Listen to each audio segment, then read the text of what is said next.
महर्षि पराशर, नक्षत्रों से उलझने के लिए अभी बहुत समय है। राज्याभिषेक में आपकी प्रतीक्षा हो रही है ऋषिवर।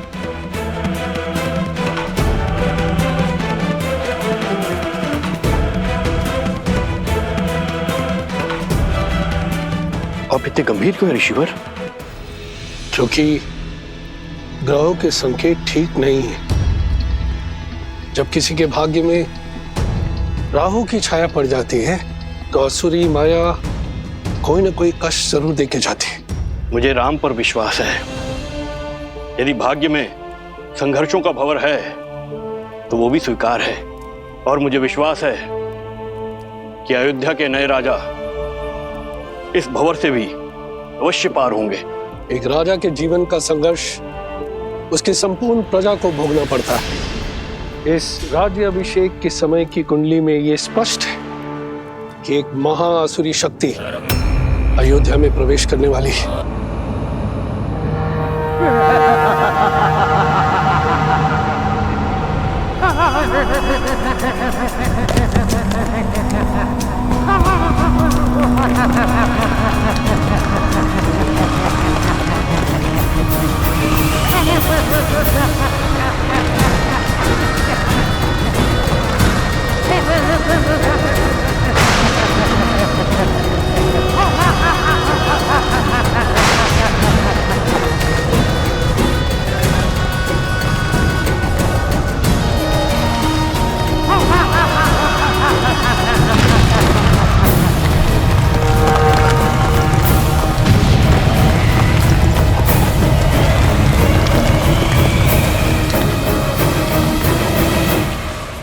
देवता सदा अयोध्या के आगे ढाल बनकर खड़े होते आए हैं ऋषिवर।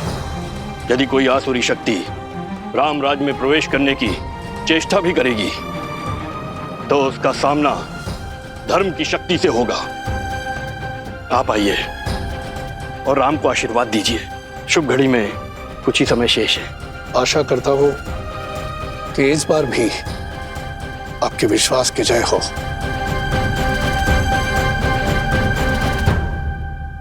आइए, चलिए।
अरे शिवजी चलो,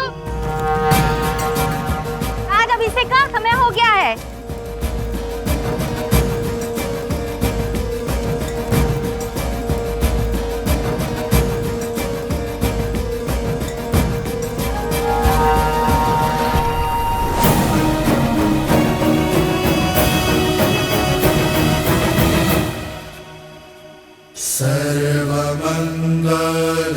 सर्वमंगलमांगल्ये शिवे सर्वार्थसाधिके शरण्ये त्र्यंबके गौरी नारायणी नमोस्तुते। माता, जीवन के पग पग पर आपने महादेव का साथ दिया है। आशीर्वाद दे कि वैसे ही मैं भी सदा अपने श्री राम का साथ दे सकूं। सुख दुख की हर घड़ी में मैं राजा राम की पत्नी के रूप में सभी दायित्व निभा सकूं। नमस्तस्यै नमो नमः।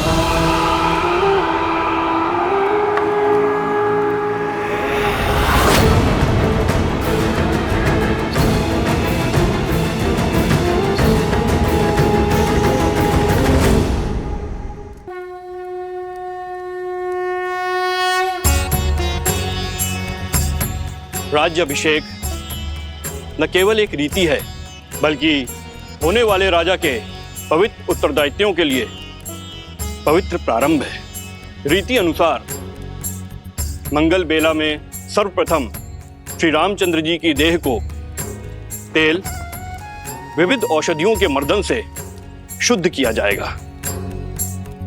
पृथ्वी, जल, अग्नि, वायु, इन 4 तत्वों के साथ आकाश तत्व के जुड़ने से इस तन का निर्माण होता है और इसमें सबसे अधिक रोग उत्पन्न होते हैं वायु तत्व के कारण।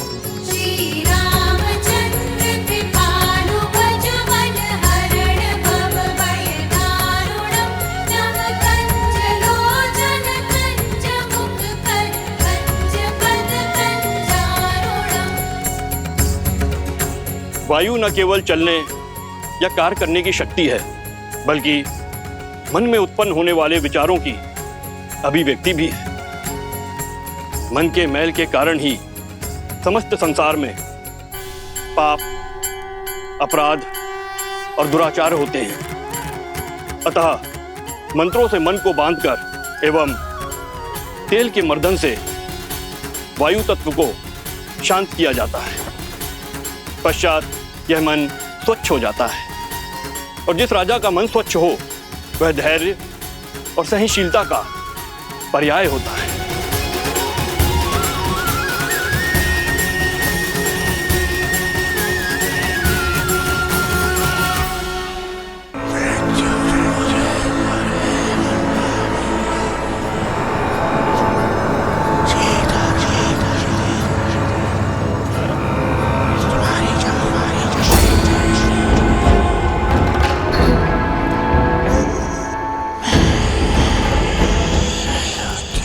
ना जाने कौन बड़बड़ाया जा रहा है, कानों में विचित्र स्वर आ रहा है, ना ही कुछ समझ में आ रहा है और ना ही कोई दिखाई दे रहा है। जाने कौन है जो पूजा भी नहीं करने दे रहा है।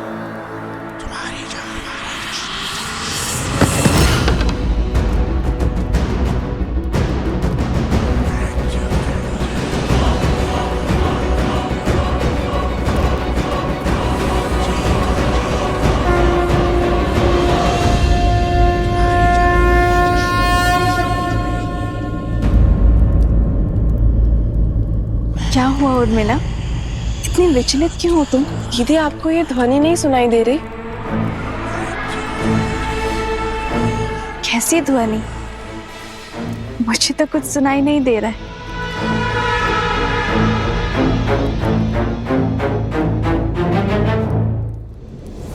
क्या ऐसे मेरी शक्ति, मेरी उपस्थिति का आभास तक नहीं है? क्या कोई हो सकता है इस संसार में जो सहस्त्रमुख रावण की शक्तियों से प्रभावित ही न हो?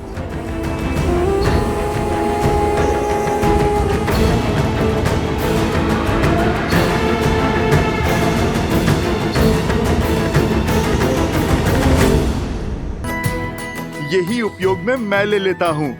तेल का तेल, उस पे प्रभु के स्पर्श का मेल, स्वर्ण पे सुहागा।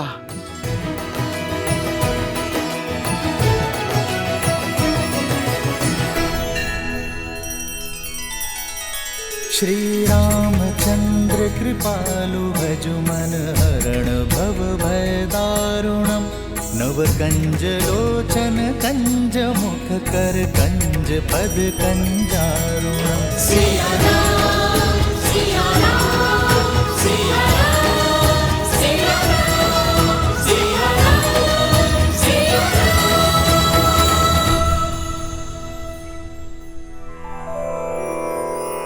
श्री गुरु चरण सरोज रज निज मनु मुकुरु सुधारी बरनउँ रघुबर बिमल जसु जो दायक फल चारि। यही तेल प्रभु श्री राम को स्पर्श करके आया है, मेरे तन और मन को स्थिरता दे सकता है। समझ रहे हैं भरत भैया? सब समझ में आ रहा है लक्ष्मण। इनके पग की पीड़ा, इनके तन की अस्थिरता, सब बहाने हैं हनुमान के। सत्य तो ये है कि भैया के तन को स्पर्श करके आया हुआ तेल भी हनुमान के लिए प्रसाद है, पावन है। सच में हनुमान की भक्ति अनुपम है। पर ये तो कम है, अभी तो और अभिषेक होंगे। भैया को माटी भी लगाई जाएगी। क्या हनुमान वो भी अपने तन में मल लेंगे? कहीं यह विचित्र दृश्य ना प्रस्तुत हो जाए। उचित कह रहे हो शत्रुघ्न। भ्राताओ, बहुत बड़ी भूल हो गई हमसे। सीता भाभी माँ के साथ ही रखना चाहिए था हनुमान को। अब और न जाने क्या क्या खेल दिखाएंगे ये। भरत भैया, जो पहले ना हो सका वो अब भी तो हो सकता है। अर्थात हनुमान जी, एक कार्य तो शेष रह गया। हमें शीघ्र भाभी माँ को यहाँ बुलवाना होगा। वो क्या है कि भैया के शीश पर जब अयोध्या का राजमुकुट सजेगा तो उन पर प्रथम पुष्प वृष्टि करने का अधिकार तो भाभी माँ को ही है ना। तो समस्या क्या है लक्ष्मण भैया? प्रभु के कार्य में कोई भी विघ्न नहीं आएगा। राम लखन सीता सहित हृदय बसहु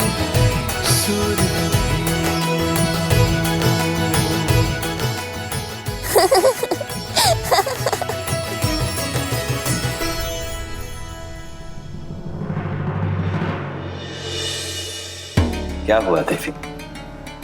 इस शुभ अवसर पर महर्षि पराशर के गंभीर मुखमुद्रा का कारण सोच रही हूँ।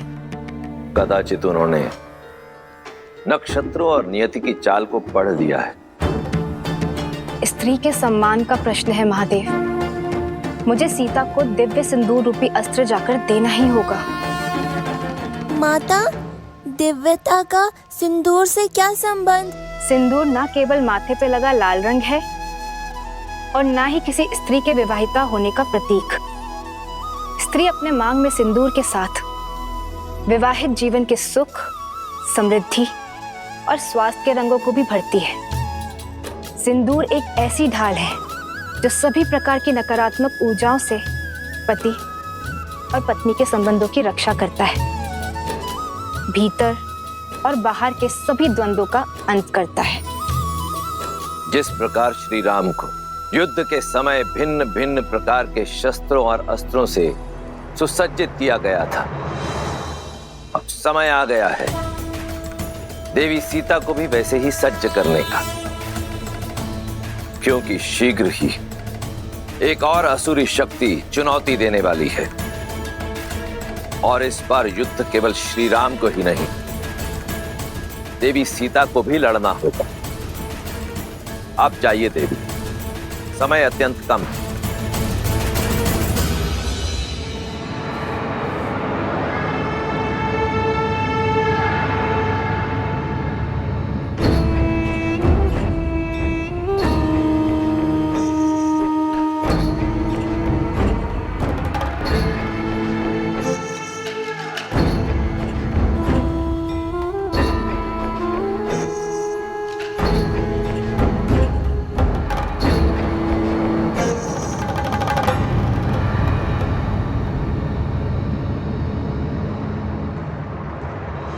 अद्भुत, अप्रतिम है ये सुंदरी। इन पर मोहित होकर क्या पाप कर लिया मेरे भाई रावण ने। प्रणाम ऋषिवर। सुखी रहो।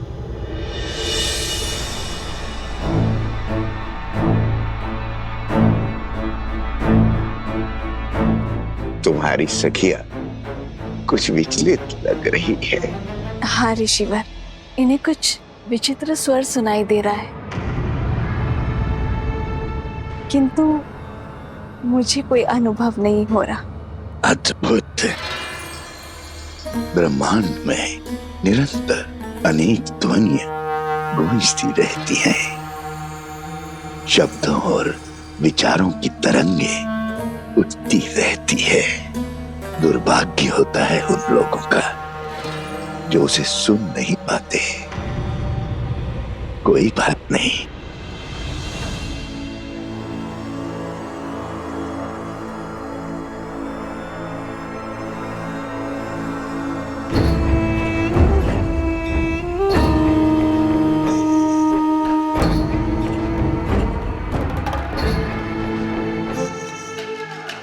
मेरे हाथों से प्रसाद खा लो, सब सुनाई देगा।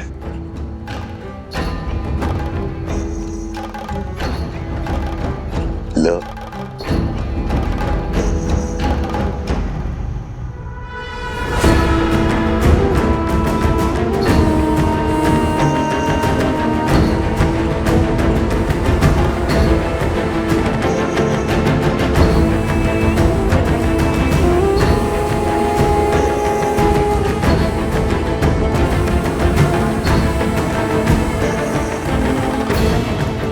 प्रसाद लेकर उसे ग्रहण न करना उसका अपमान होता है देवी। ग्रहण करो।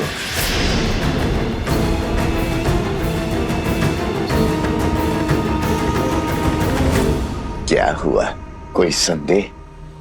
संदेह नहीं, समर्पण है ऋषिवर।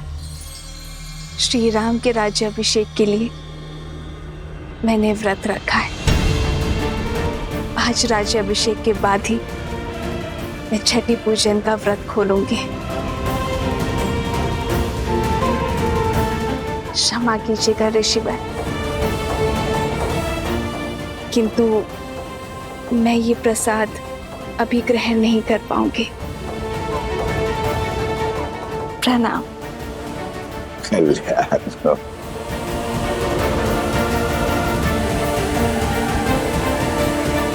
कल्याण हो।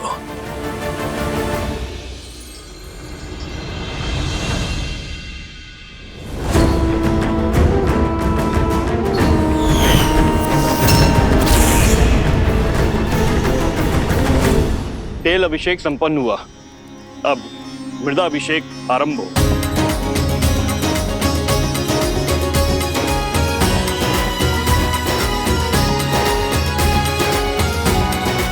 पर्वत पर देवताओं का वास होता है, इसीलिए पर्वत शिखर की माटी को राजा के मस्तिष्क पर लगाने से राजा की बुद्धि भी देवताओं की भांति तीव्र और दयालु होती है।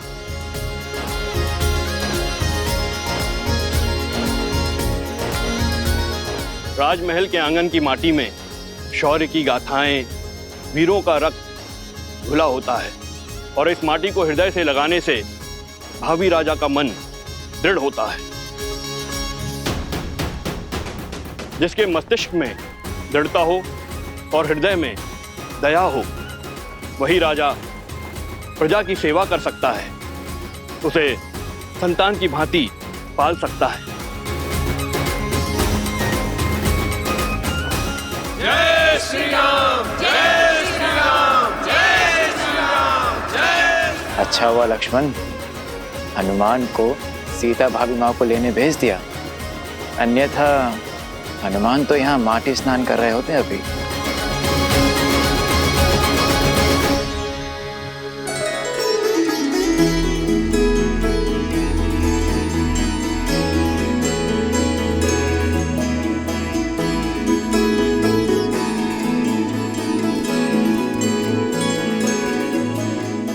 कहाँ है मैया?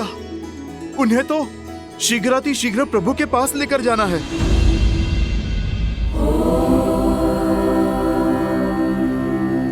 जगत पूजे जगत वंदे सर्वशक्ति स्वरूपिणी पार्वती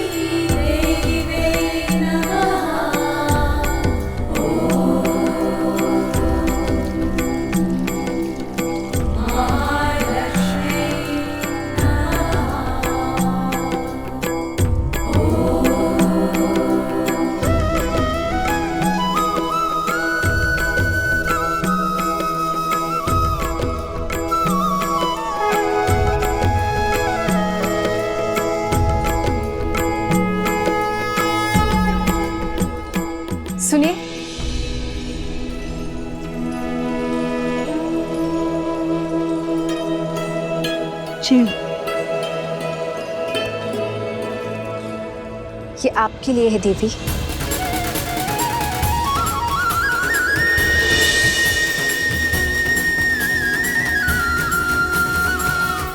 आप मुझे जानती हैं? जिन देवी सीता ने स्त्री की पवित्रता और साहस को नई परिभाषा दी, उन देवी सीता को कौन नहीं जानेगा। ये पवित्र सिंदूर है। श्री राम के राज्य अभिषेक होने के साथ अयोध्या का सोया हुआ सौभाग्य भी जागने वाला है। श्री राम के कंधों पर बड़ा भार आने को है, किंतु पत्नी के समर्थन के बिना पति के कर्म और धर्म की यात्रा अधूरी है। ये सिंदूर आपको सबल करेगा, अपने पति का संबल बनने के लिए भी और आने वाले कष्टों का सामना करने के लिए भी। धन्यवाद। पर आप गौरी माँ से आशीष मांगा था ना, तो समझो ये उन्होंने भेजा है।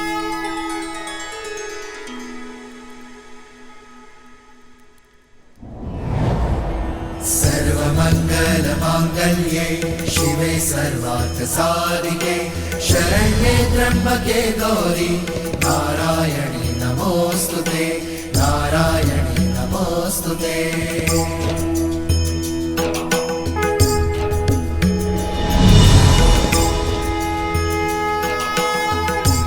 ये क्या माता, दान देने के दिन में आप दान ले रही हैं?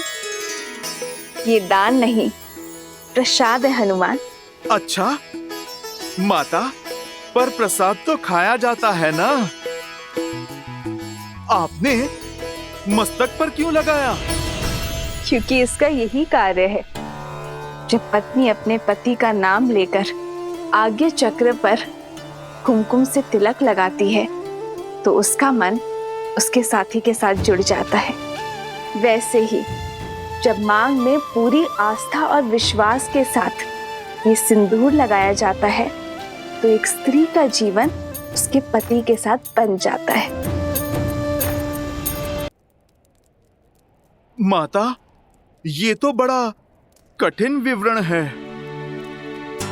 समझो, इसे अपने मस्तक पर धारण करने से श्री राम की आयु बढ़ती है, मन में उनके लिए प्रेम बढ़ता है और समाज में उनकी प्रतिष्ठा। क्योंकि मेरे मन में केवल श्री राम है।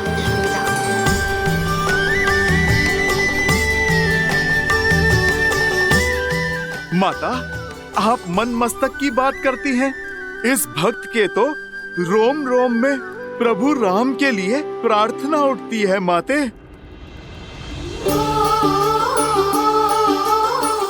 किंतु यदि मैंने अपने पूरे शरीर पर ये सिंदूर का लेप लगाया तो ये समाज मेरे पति का उपहास उड़ाएगा, मेरे प्रेम पर हंसेगा।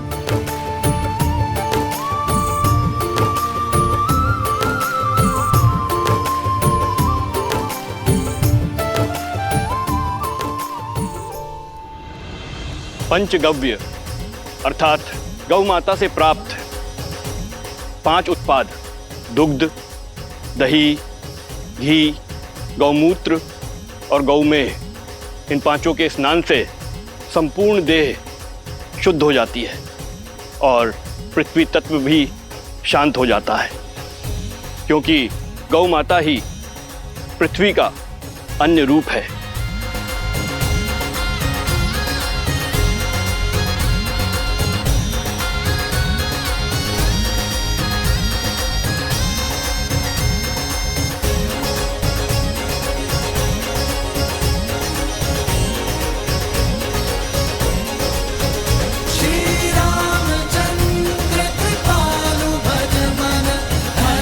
भव भय दारुणं नव कंजलो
सियावर रामचंद्र की, सियावर रामचंद्र की, सियावर रामचंद्र की।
राज्य अभिषेक लगभग संपन्न होने वाला है,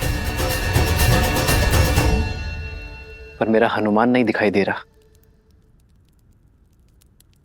कहाँ है हनुमान?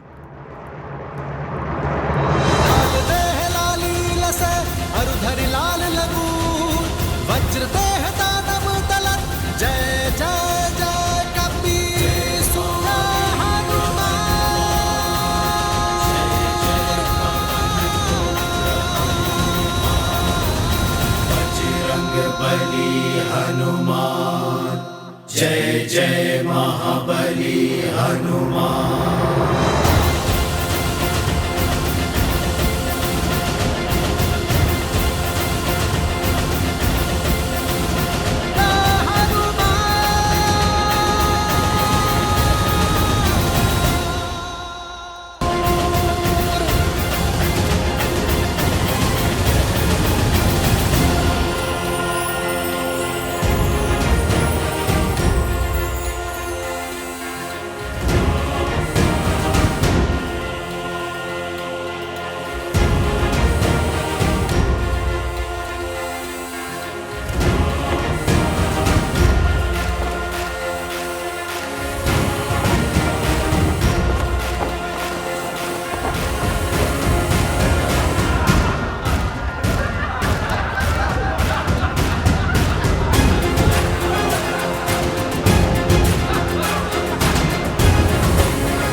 इसे अपने मस्तक पर धारण करने से श्री राम की आयु बढ़ती है, मन में उनके लिए प्रेम बढ़ता है और समाज में उनकी प्रतिष्ठा।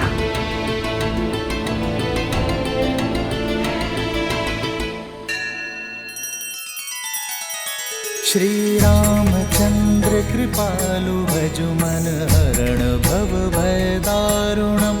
नव कंज लोचन कंज मुख कर कंज पद कंजारुणम। सिया राम सिया राम सिया राम सिया राम सिया राम सिया राम। माता, आप चिंता ना कीजिए। ना मुझे किसी के ठाठ से अंतर पड़ता है और ना ही उपहास से। मेरे लिए मेरे प्रभु का जीवन, उनका सम्मान, उनका मुझसे प्रेम महत्व रखता है। माता, आपने तो मुझे अनोखा मार्ग दिखा दिया। आपके मस्तक पे एक चुटकी सिंदूर लगाने से मेरे प्रभु का सम्मान इतना बढ़ गया। तो माता, आप सोचिए, मेरे प्रभु का सम्मान और प्रभु का मुझसे प्रेम अब कितना बढ़ेगा। क्योंकि माता, मैंने तो अपने रोम रोम को सिंदूर के रंग से रंग लिया है। मैंने तो अपनी पूंछ का भी एक छोटा सा भाग भी नहीं छोड़ा। तो माता, आप बताइए ना, इस लाल देह से मेरे प्रभु का जीवन और कितना बढ़ेगा?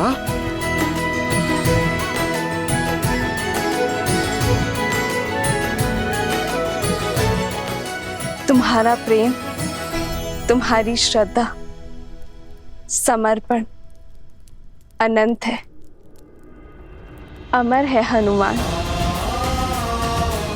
तुम चिरंजीवी रहोगे, और जब तक तुम रहोगे, तुम्हारे हृदय में श्री राम का प्रेम सदा के लिए धड़कता रहेगा।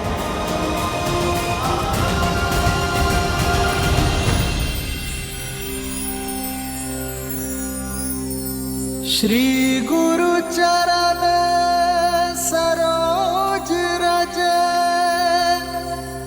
निज मनु मुकुरु सुधारी,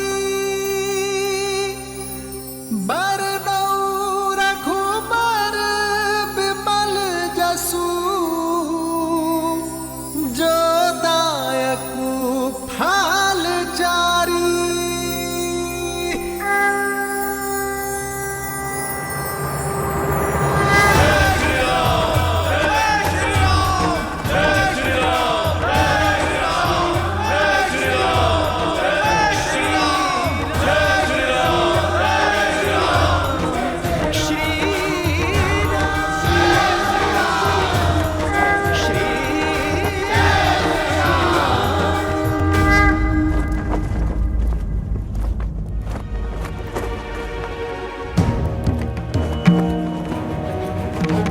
इस राज्य अभिषेक के समय की कुंडली में यह स्पष्ट है कि एक महाआसुरी शक्ति अयोध्या में प्रवेश करने वाली है।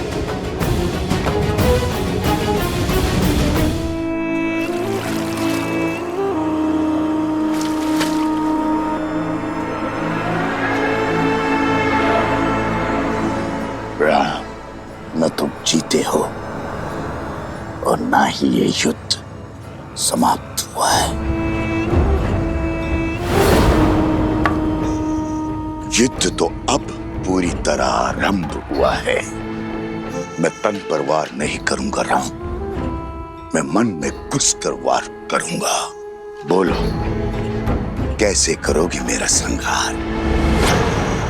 रावण की नाभि का अमृत सूख गया, किंतु प्रजा के मन के विचारों का मैं कभी नहीं सूखता। उसका सामना कैसे करोगे? कैसे करोगे अयोध्या की प्रजा का सामना राम?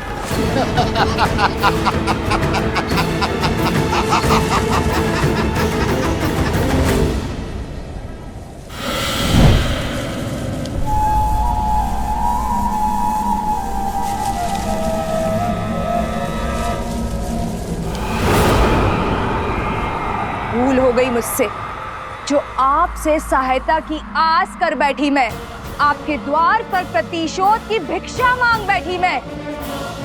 अपने हाथ पे हाथ धरे देखते रहे और वहां राक्षस राज्य का अंत करने वाला वो राम, उसका राज्य अभिषेक हो गया। पराजय है ये आपकी।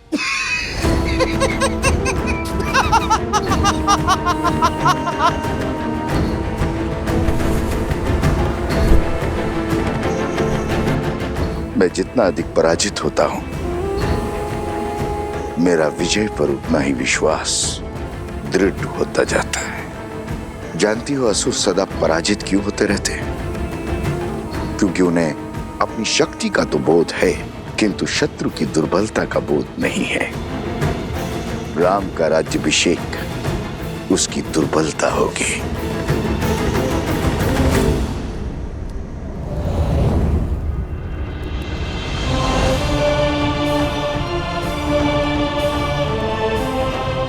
प्रणाम आचार्य। प्रणाम महर्षि। राज्य अभिषेक की कोटि कोटि बधाई हो अयोध्यापति, किंतु हर बधाई के साथ एक चुनौती जुड़ी होती। आपने पापियों का संहार तो किया, पाप का नहीं। दशानन को मारा, मगर उसकी सोच को नहीं। पाप की सोच एक ऐसा छलिया जो बार बार स्वरूप बदलकर सामने आता और प्रहार करता। मैं वार करूंगा तो राम प्रतिकार करेगा। मैं युद्ध में विश्वास नहीं रखता। मैं 1000 छोटे छोटे घाव में विश्वास रखता हूं, और वो घाव मैं उसे नहीं दूंगा, उसके अपने देंगे। और जब घाव अपने देंगे तो लाचार होगा और पीड़ा भी अधिक होगी। अर्थात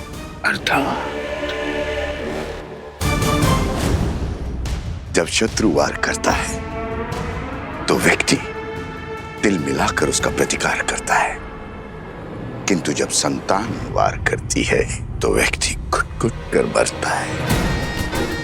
अयोध्या की प्रजा को संतान मानता है ना राम। अब यही प्रजा उस पर वार करेगी। जिसने रावण से लंका का युद्ध जीत लिया, वो अयोध्या की प्रजा से युद्ध नहीं कर पाएगा। अब उस पर उसकी प्रजा से प्रहार करवाऊंगा। अयोध्या के भीतर एक युद्ध होगा जिसे अयोध्या हार जाएगी। अयोध्या की प्रजा के मन में इतना विष घोल दूंगा, इसे राम तो क्या महादेव भी नहीं काट पाएंगे। रावण महान शिव भक्त था, ज्ञान का सागर था, किंतु वो राक्षस सुमाली की राक्षसी वृत्तियों से जन्मा था। राक्षस सुमाली के अन्य पुत्र भी हैं श्री राम, जिनमें न रावण सा तप है और न ही ज्ञान है, तो केवल कुटिलता। क्षमा करें महर्षि, अयोध्या के उत्तर की ओर भरत भैया है, पूर्व की ओर लक्ष्मण भैया और पश्चिम की ओर मैं, और दक्षिण की ओर हनुमान जी हैं। हम 4 बलशाली अयोध्या के द्वारपाल हैं। हमारे होते अयोध्या को किसका भय? पांव पर पादुका पहनने से, बाहर के कष्ट से बचा तो जा सकता है कुमार शत्रुघ्न, किंतु फोड़ा यदि देह के भीतर से निकले तो क्या करोगे? जब अग्नि घर के भीतर ही लगी हो तो द्वार बंद करने से कोई लाभ नहीं होगा।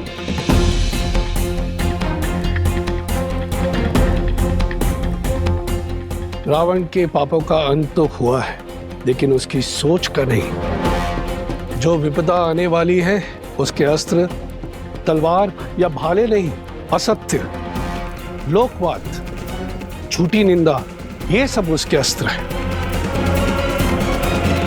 शब्द उसका ब्रह्मास्त्र है।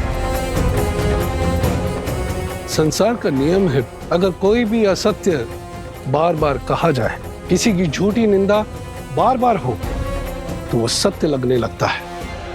और ये मनुष्य के स्वभाव की प्रवृत्ति है कि सत्य सामने होते हुए भी वो असत्य की ओर आकर्षित हो जाता है।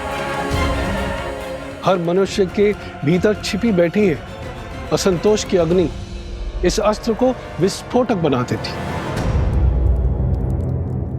जब तक उन्हें मेरी योजना का आभास होगा, तब तक मैं उनका स्वर्ग रूपी संसार भस्म कर चुका हूंगा।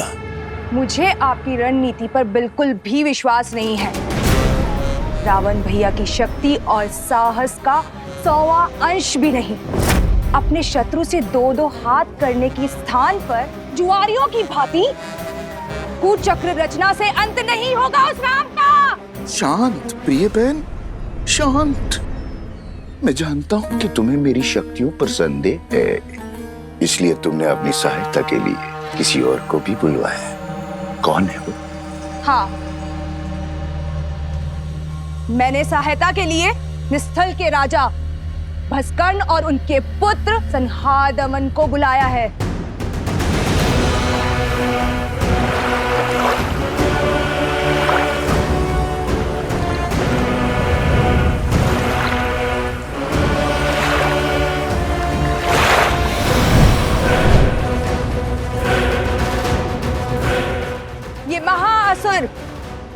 कर्ण के सैनिक हैं। आप मेरे साथ। तुम्हारे महाराज को वरदान है कि जब तक वो जल में, वायु में या पृथ्वी पर खड़े होंगे उनका वध करना असंभव है। हाँ।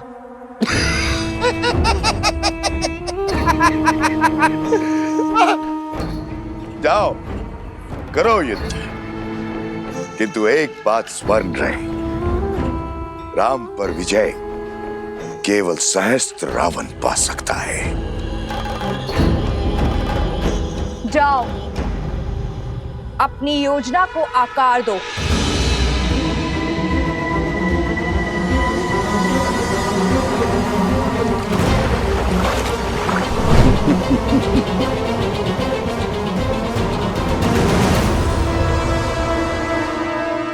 शूर्पणखा, सच है क्या और भ्रम क्या है, यह प्रश्न सदा से अमर खड़ा है। सहस्त्र मुखों की सहस्त्र बातें, इनसे भला कौन लड़ा है। आप यही गाते रहो और मैं अपना कर्तव्य निभाती हूं।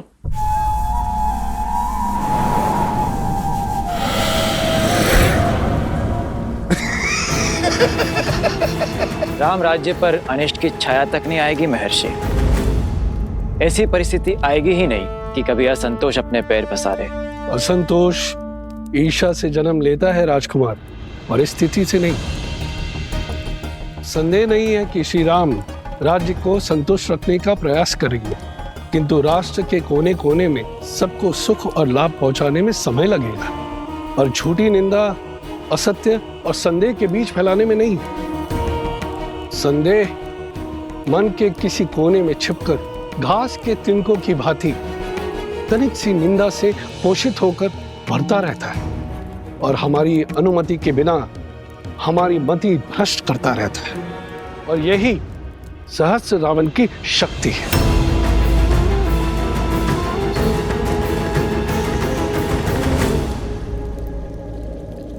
मैं राजनीति नहीं, भविष्य जानना चाहता हूं महर्षि। क्या छुपा है भविष्य के गर्भ में? अव्यवस्था, अराजकता, विजय भी होगी, किंतु भयंकर पीड़ा और संघर्ष के बाद। मानव जीवन तो है ही दुखों और संघर्षों का सागर। इससे भय क्या? मैं तो अयोध्या के विषय में पूछ रहा हूं महर्षि। मैं भी अयोध्या के विषय में ही बता रहा हूं राजन।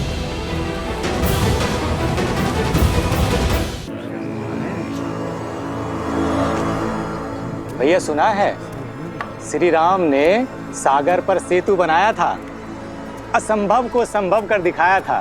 देवी देवताओं की विशेष कृपा है हमारे महाराज के ऊपर। सुना तो यह भी है कि रावण कोई साधारण योद्धा नहीं था। कहते हैं युद्ध बहुत ही भयावह था और बहुत दिन तक चला। जंगल में मोर नाचा, किसने देखा? न मोर न युद्ध। अच्छा, तुम कहना चाहते हो श्री राम ने रावण को नहीं मारा? न सेतु बांधा न युद्ध हुआ। नहीं नहीं भैया, मैंने ऐसा कब कहा? अरे हुआ होगा युद्ध, पर ऐसा नहीं जैसा सब बता रहे हैं।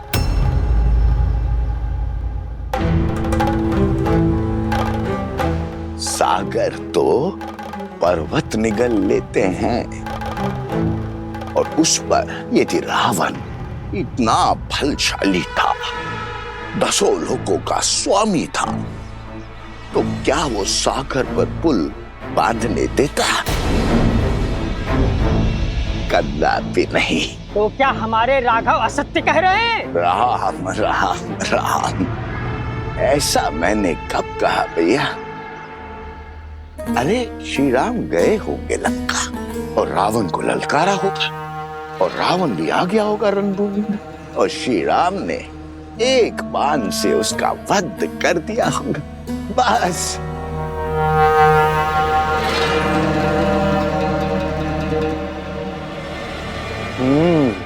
हो सकता है ये सब कथा वानरों ने बनाई हो। ऐसे ही बात का पतंगड़ बना दिया होगा।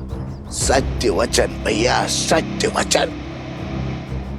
ये कहानी अवश्य वानरों ने बड़ी बनाई है। श्री राम तो रघुकुल वंशज है। सोचा होगा श्री राम की यश की गंगा में हाथ धो लेते हैं।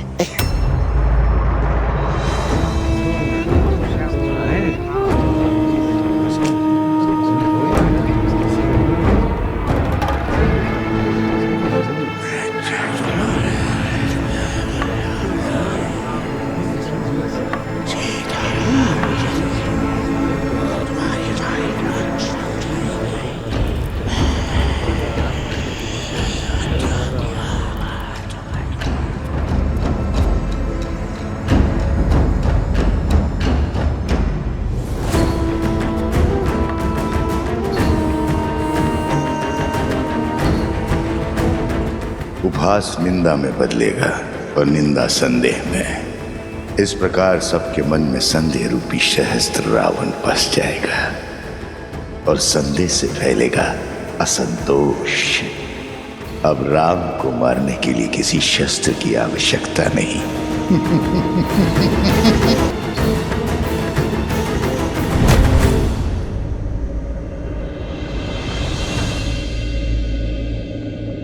अरे क्या हुआ? तुम सब इतने विचलित क्यों हो?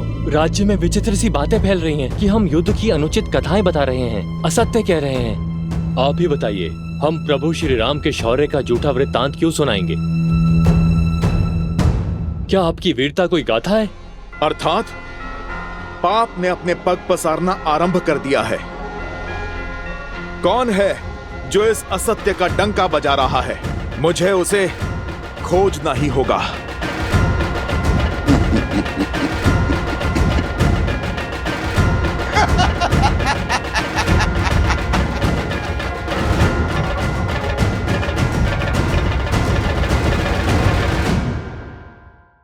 तुम मुझे पराजित नहीं कर सकते। तुम जितनी बार भी मेरा सर धड़ से अलग करोगे, उतनी बार वहां एक नया सर उत्पन्न होगा।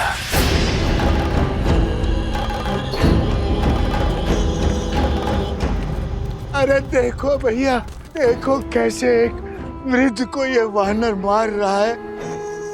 क्षमा करो वानर, क्षमा करो। देखो इस निर्बल बुड्ढे पर इस वानर को दया नहीं आ रही है। क्षमा करो, इस वृद्ध पे दया करो वानर। ये अन्याय है। श्री राम का भक्त और मित्र है, इसका अर्थ ये नहीं है कि अयोध्या की जनता पर आघात करेगा। ले चलो इस उद्दंडी को महाराज के पास, अब वही इसका न्याय करेंगे। ले चलो इसे, वही करेंगे न्याय। ले चलो इसे, वही करेंगे न्याय। इस आसुरी शक्ति की उलझन तो प्रभु ही सुलझाएंगे। जैसी आप सबकी इच्छा। चलो दिखाएंगे श्री राम को हनुमान का सत्य, और इस बेचारे को भी। अरे ये कहां चला गया? प्राण किसे प्रिय नहीं है, जरूर वो दुखियारा भाग गया होगा। पर हनुमान को नहीं जाने देंगे। हाँ चलो, ले चलो। बहुत उत्पात मचा चुका है ये वानर। लेके चलो इसे राज्यसभा में, अब श्री राम ही इसका न्याय करेंगे। तो फिर विलंब किस बात का? चलो। ले चलो इसे, वही करेंगे न्याय। महर्षि पराशर के कथन को गंभीरता से लेना होगा, हमें सावधान रहना होगा कि प्रजा को कोई त्रास, कोई असंतोष ना हो जाए।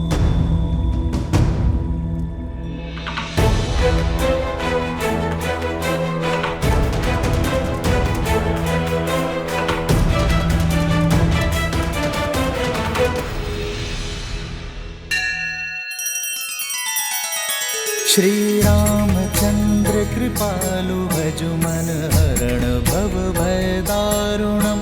नव कंज लोचन कंज मुख कर कंज पद कंजारुणम।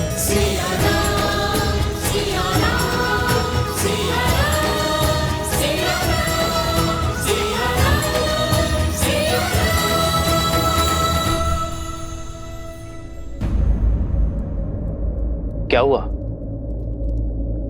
हनुमान को पकड़कर क्यों लाया गया है? प्रभु, इस वानर ने हम सभी को भयभीत कर रखा है। यही नहीं, इसके दूसरे साथी रावण से आपके युद्ध की असत्य कथाएं बता रहे हैं। असंभव। वानर भैया के विषय में ऐसा कुछ भी असत्य कह नहीं सकते। क्षमा चाहता हूं राजकुमार, लेकिन बड़े कुटिल हैं ये वानर और दुष्ट भी। आज इस हनुमान ने उस वृद्ध व्यक्ति के प्राण लेने का प्रयास किया। न्याय कीजिए श्री राम।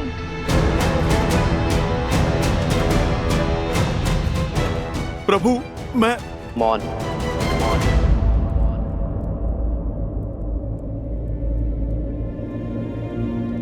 ये राम अपनी प्रजा को कभी निराश नहीं करेगा, किंतु हनुमान मेरे मित्र वानरराज सुग्रीव की प्रजा है। उसका न्याय, उसे दंड देने का अधिकार केवल मेरे मित्र वानरराज सुग्रीव को है। अयोध्या वासियों, वानरों की ओर से यदि किसी को भी असुविधा हुई हो तो मैं क्षमा चाहता हूं। मैं वचन देता हूं कि कोई भी वानर अयोध्या के किसी भी वासी को कोई क्षति नहीं पहुंचाएगा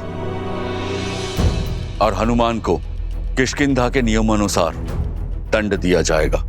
प्रणाम अयोध्यापति।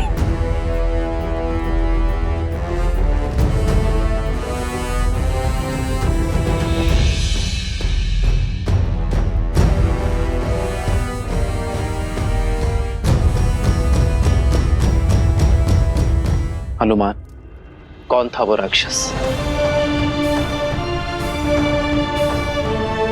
प्रभु, आपको कैसे पता चला? क्योंकि मैं जानता हूं कि मेरा हनुमान कभी किसी निर्दोष नागरिक को पीड़ा पहुंचा ही नहीं सकता। मुझे पूरी बात बताओ हनुमान।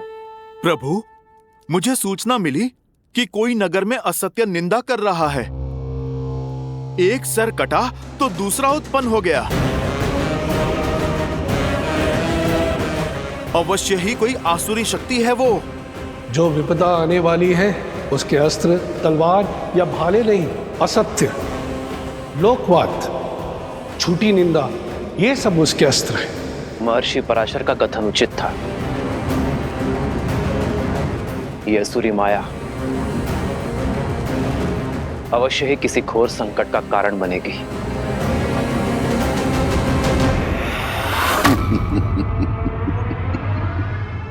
युद्ध तो अब आरंभ हुआ है राम भक्त हनुमान।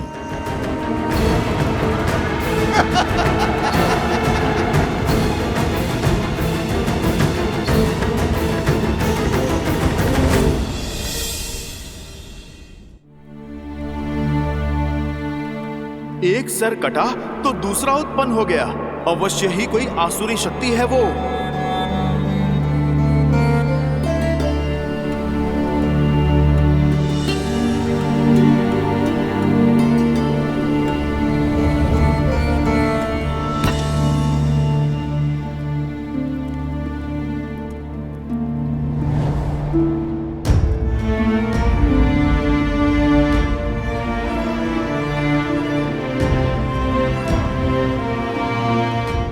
सब ठीक है ना आर्य? हर सुख दुख साथ निभाने का निर्णय लिया है ना हमने? चिंता नहीं चिंतन है सीते। राज्याभिषेक की सौगात के साथ राज्य का दायित्व जो मिला,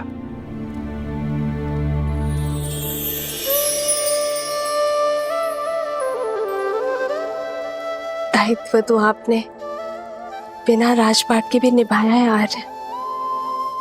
संसार के हित के लिए संघर्ष किया।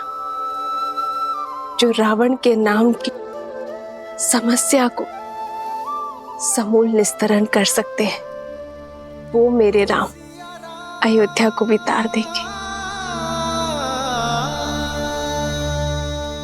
वैसे आर्य, भोजन करने से चिंतन करने की शक्ति मिलती है।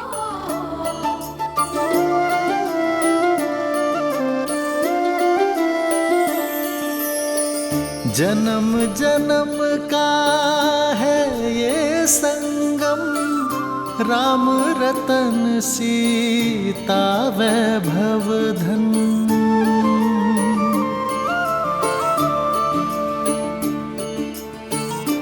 महल में आकर वन को तो नहीं भूली ना? वन का भोजन स्मरण है? राम सिया राम सिया राम सिया राम, राम सिया राम सिया राम। वो स्मृतियां तो मैं आने वाले जन्मों में भी नहीं भूल सकती आर्य। मैं तो पुनः एक बार प्रकृति की ओट में वन के जीवन का आनंद लेना चाहती हूँ। इसमें समस्या है क्या सीते? राम तो सीता की हर इच्छा पूरी करता है, और ये तो महारानी की इच्छा है, ये तो शीघ्र ही पूर्ण करूंगा।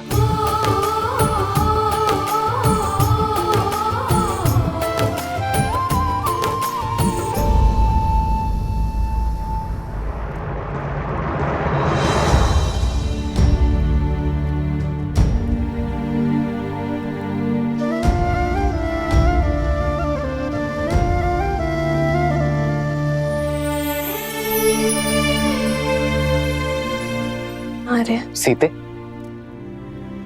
ये केसर भात तो बहुत ही स्वादिष्ट है। ये तुमने बनाया? कैसे? भात भिगोया, थोड़ा कोमल हुआ, फिर दूध में उसे धीमे आंच में पकाया। फिर जैसे ही थोड़ा पका तो उसमें गुड़, केसर और थोड़ी सुगंध डाली, और फिर उसमें शुद्ध घी मिलाकर उसे धीमे आंच में। ये धैर्य ही तो इस स्वाद का रहस्य है सीते। यदि शीघ्रता में पकाती तो ये भात कच्चा रह जाता, ना सुगंध आती ना स्वाद। जीवन भी यही है सीते, चाहे संबंध हो या समस्या।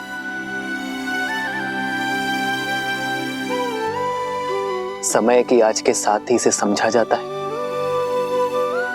और सुलझाया भी जाता है। और यदि शीघ्रता दिखाई तो सुख और शांति नहीं, चिंता और दुख मिलेगी। स्पष्ट कहिए आर्य। मैं तुम्हें बातों में नहीं उलझा सकता सीते, और तुमसे असत्य भी नहीं कह सकता, इसलिए समय दो सीते, क्योंकि सत्य कहने का समय अभी आया नहीं। समस्या को जानने से पूर्व उसकी चर्चा करना उचित नहीं है।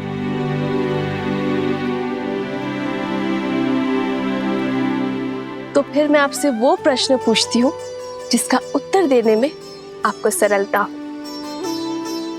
तो बताइए, महाभोज में हनुमान और वानर सेना के लिए क्या भोजन बनाऊं जिससे वो संतुष्ट हो? ये तो पहले से भी कठिन प्रश्न है सीते। इस प्रश्न का उत्तर ना नर दे सकते हैं ना नारायण, और चिंतन भी समय के साथ इसे सुलझा नहीं सकता।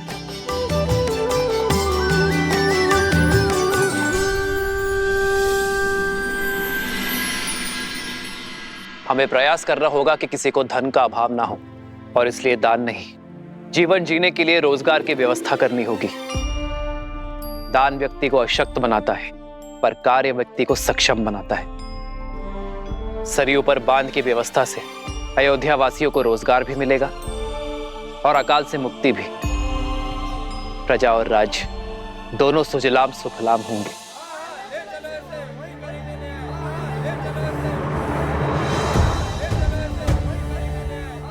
ये कोलाहल कैसा? ऐसा प्रतीत होता है हमारी प्रजा है महाराज। मैं अभी सैनिकों को भेजकर शांत करवाता हूँ। राजा को शांत नहीं, संतुष्ट करना होता है सुमंत जी। प्रजा का सुख मुझ तक पहुंचे ना पहुंचे, उनका असंतोष अवश्य पहुंचना चाहिए। उन्हें भीतर बुलाइए। रक्षा करिए महाराज, रक्षा कीजिए, हमारी रक्षा कीजिए, रक्षा कीजिए, हमारी रक्षा कीजिए, रक्षा कीजिए महाराज, रक्षा कीजिए महाराज, रक्षा कीजिए महाराज। शांत हो जाइए। जो बात है निसंकोच कहिए, निर्भय होकर कहिए। हमारे प्राण संकट में है। रक्षा कीजिए महाराज, हमारी रक्षा कीजिए महाराज, हमारी रक्षा कीजिए महाराज। पश्चिम की ओर से राक्षसों ने हमारे ऊपर आक्रमण कर दिया और हमारे अनेकों भाइयों को उन्होंने मार डाला। हमारा धन दान सब कुछ लूट लिया उन्होंने।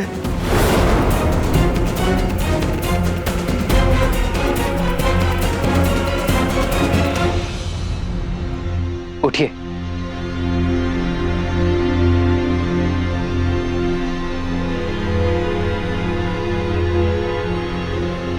कौन है ये राक्षस? क्या नाम है उसका?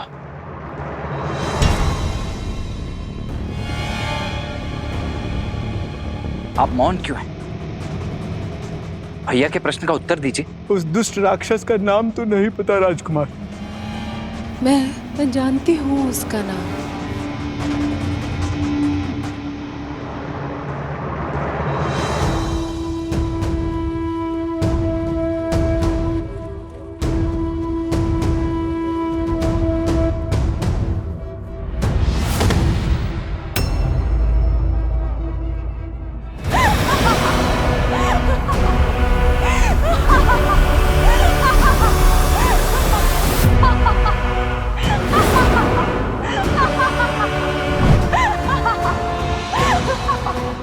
सूर्पनखा। रुक जाओ लक्ष्मण। मेरे मामा भस्कर्ण ने बचाया है ये हाहाकार तुम्हारे राज्य में राम। वो भास्कर्ण जो संपूर्ण राक्षस कुल का प्रतिशोध लेंगे, हमारे खोए हुए मान सम्मान को लौटाएंगे। है बल तो आओ और लड़ो उनसे, बचा लो अपनी इस अयोध्या को।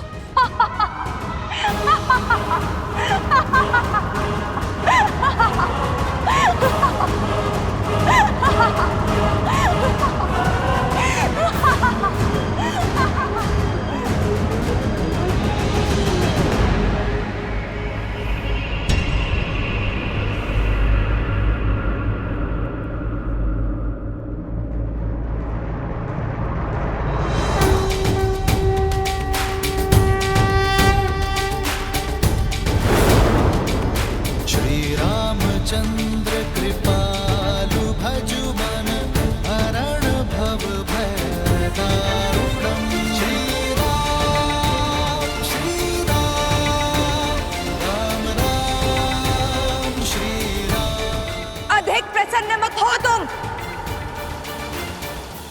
भूल गए कैसे एक ही बाण से तुम्हारे प्राण संकट में ला दिए थे मेरे भाई ने? भूल गए मेरे भाई अहिरावण ने तुम दोनों भाइयों को कैसे बंदी बनाया था पाताल में? भूल तो तुम गई हो शूर्पनखा, कैसे एक ही प्रहार से अपने कान और नाक दोनों खो बैठी थी तुम। अभी स्मरण करता हूं। नहीं लक्ष्मण, अधर्म चाहे जितनी शक्ति बटोर ले, वो धर्म की धरा पर पग नहीं रख सकता। ये शूर्पनखा नहीं, केवल उसकी माया है जिसका लक्ष्य है भय फैलाना। शूर्पनखा केवल संदेश देने आई है। उसे अपना कर्म करने दो, धर्म निभाने दो।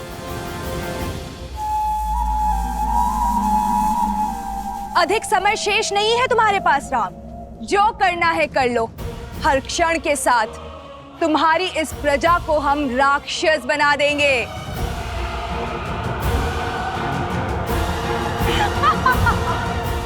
तुम्हारा कार्य पूर्ण हुआ शूर्पनखा। तुम्हारा संदेश मुझे मिल गया है। अब इस वृद्धा की देह को छोड़ दो। और हां, रामराज्य में ना भय की छाया होगी और ना ही अवगुणों की माया। जाकर कह देना भास्कर्ण से, मैं स्वयं अपनी सेना लेकर आऊंगा, और यदि उसके छल में बल है तो वो मेरे निर्दोष अयोध्या वासियों को और हानि नहीं पहुंचाएगा।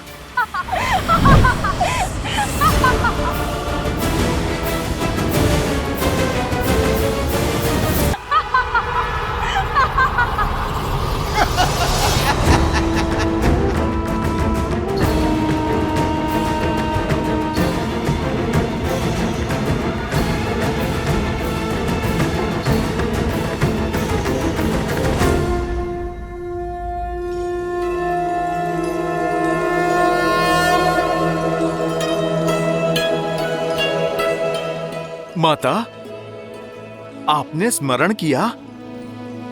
सब ठीक तो है ना माता? क्या किसी ने आपको सताने का दुस्साहस तो नहीं किया? जिसका इतना सचेत पुत्र हो, ऐसा शूरवीर पति हो और इतने सामर्थ्यवान देवर हो, उसे कष्ट पहुंचाने का साहस कौन कर सकता है भला?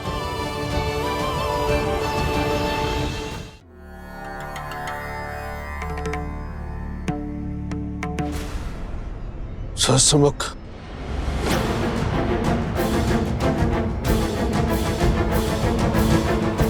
आपका आभास उचित था श्री राम।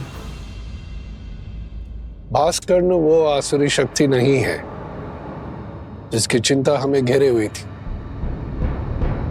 आपकी चिंता का विषय सहस्त्रमुख रावण था। हाँ ऋषिवर, समझ रहा हूं कि उसकी काली छाया प्रवेश कर चुकी है।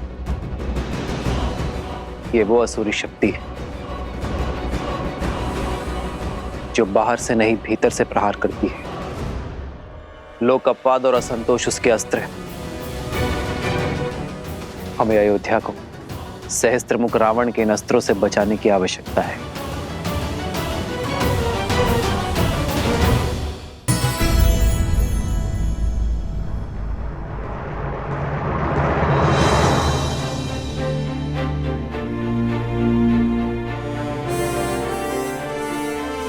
ना हमारा शत्रु सरल है और ना ही उससे यह युद्ध सरल होगा।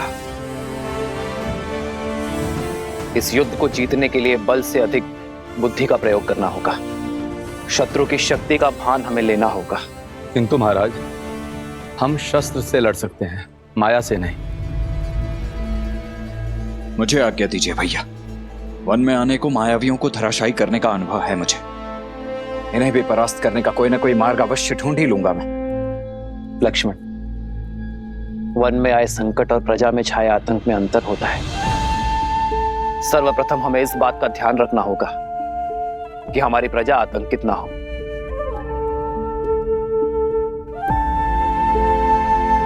और लक्ष्मण, असाधारण शत्रु को साधारण रणनीति से नहीं हराया जाता। हमें सैन्य बल के अतिरिक्त कुछ और भी चाहिए होगा। भास्कर्ण और उसका पुत्र संघार दमन, ये दोनों साधारण राक्षस नहीं है। बल और छल के धनी है, माया विशेषज्ञ है, रक्तपात के प्रेमी है। जो भी इनके सामने आता है उसे वे मृत्यु के घाट उतार देते हैं। अपने माया के बल से वो अंधकार में भी प्रवीणता से युद्ध करते हैं।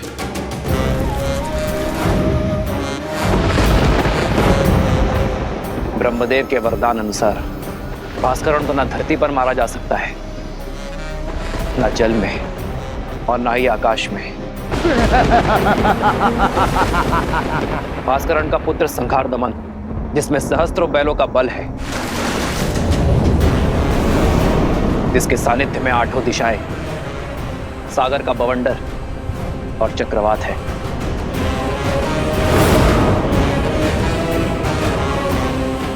केवल यही नहीं राम, साथ ही वो उभयचर भी है, जो जितनी सरलता से थल पर रह सकता है उतनी ही सहजता से जल में भी जी सकता है। ब्रह्मदेव के वरदान के अनुसार उसकी मृत्यु जल के भीतर ही हो सकती है, वो भी तब जब उसकी श्वास नली काट दी जाए।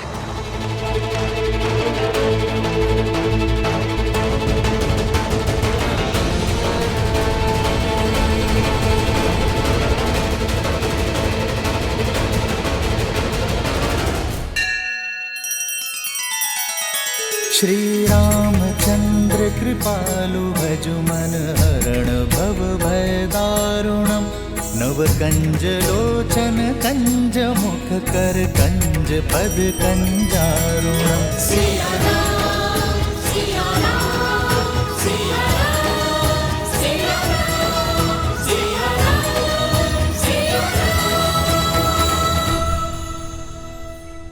मित्र, वानर सेना सज्ज है।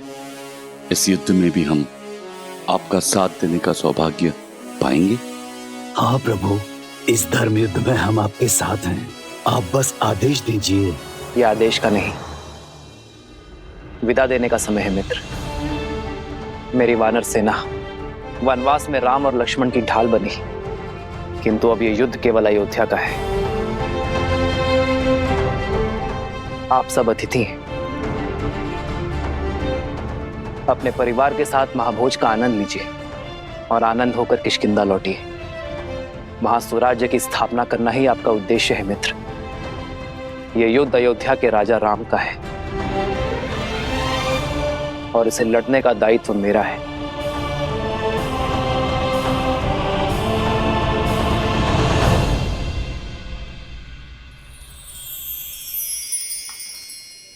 ये क्या है हनुमान? माता, ये खाने की सूची। इतनी बड़ी सूची? ये तो केवल आरंभ है माते। सूची तो बहुत लंबी है। माता, आप भोजन खिलाकर हमारे तन और मन को तृप्त करना चाहती है ना? आपने मेरी सहायता मांगी तो लीजिए, मैं सूची ले आया। माता, निभा दिया मैंने अपना कर्तव्य।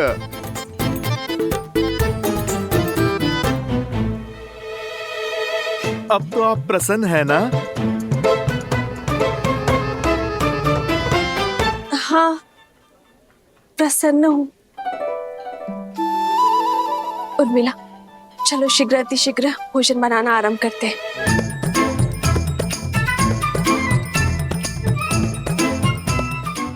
समझ नहीं आता पहले क्या बनाए दीदी, आरंभ कहाँ से करें?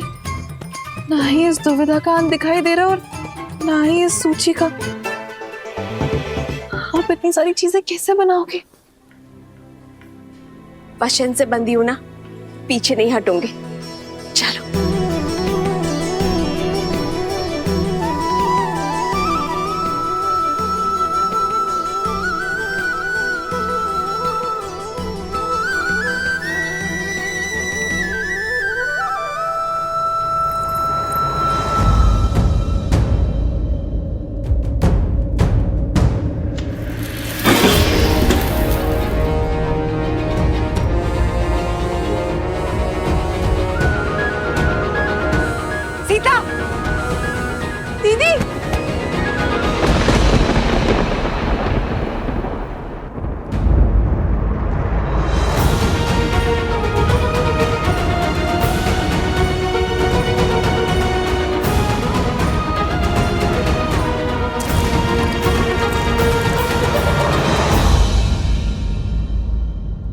यदि हमें शत्रु के बल का पूरा ज्ञान हो जाए तो समझो ये युद्ध हमने आधा जीत लिया है।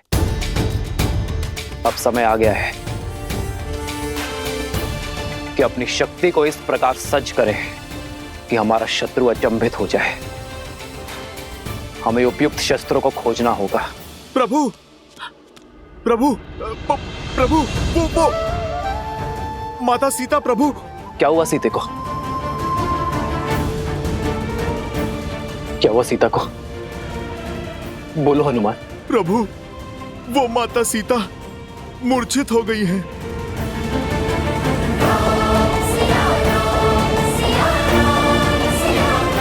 सीते,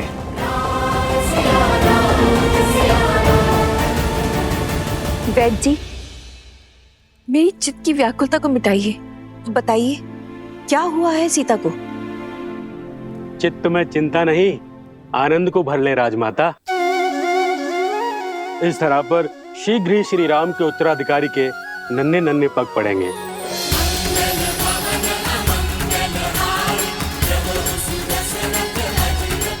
महारानी सीता रघुकुल का वंशज लाने वाली हैं।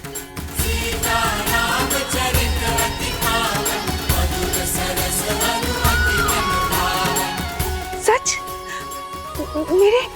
मेरे राम की संतान होने वाली है। आपको कोटि कोटि धन्यवाद।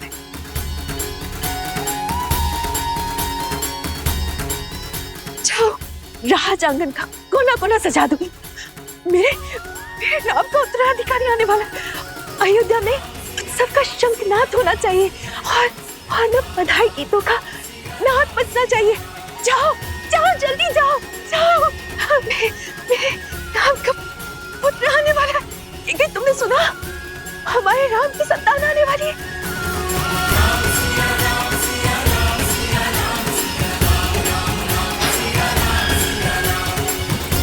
सुनो सुनो सुनो, शुभ समाचार है।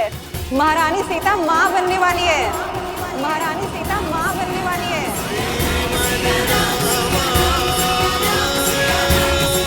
सीते,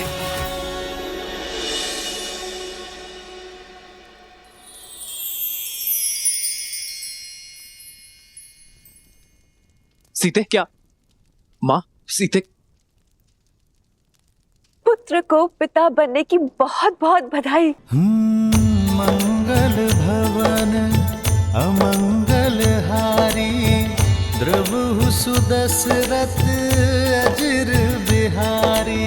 राम सिया राम जय जय राम, राम सिया राम जय जय राम। अरे अब भावों में बहती ही रहोगी या तैयारियां भी करोगी? पूरे राजमहल और सारी अयोध्या में उत्साह और उत्सव का रंग भी तो बिखेरना है। चलो चलो सखियों। हो हर्षित रही नगर के लोगा, करहि सकल सुर दुर्लभ भोगा। अब पहले से अधिक ध्यान रखना होगा तुम्हें सीता का।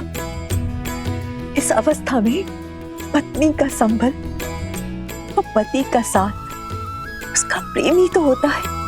अहनिसि विधि मनावत रही, श्री रघुबीर चरण रति चाही।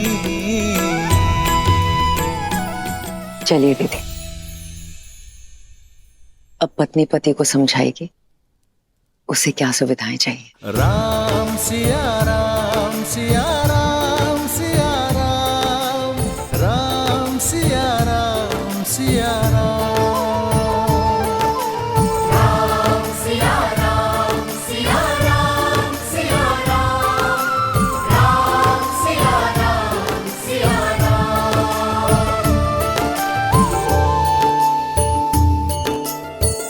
जन्म जन्म का है ये संगम, राम रतन सीता वैभव धन। सच मांडवी, हम चाचा बनने वाले हैं।